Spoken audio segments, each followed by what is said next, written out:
మంగళసూత్రాలు మెరుగు పెట్టడానికి ఇవ్వాలన్నా మెళ్ళో పసుపు తాడు కట్టి భర్త తాళి తీయాలే గాని ఏ ఆడది తనకు తానుగా తాళి తీసేసుకోదు.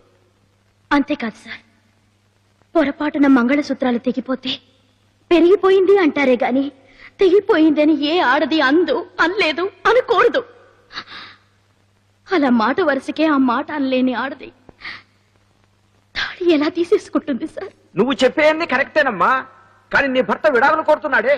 అందుకే ఈ తాళిని ఆయన్నే విప్పమనండి సార్. అప్పుడే ఆయన నా భర్త కాదని, మేము విడిపోయామని నేను నమ్ముతాను. అది ఇక్కడే విప్పేస్తానంటే నేను ఒప్పుకోను.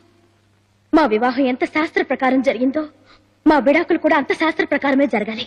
ఎక్కడ నా మెళ్ళో 3 ముళ్ళు వేశారో అక్కడే అంత వైభవంగానే నా 3 ముళ్ళు విప్పాలి. అప్పుడే మా వివాహం రద్దయిందని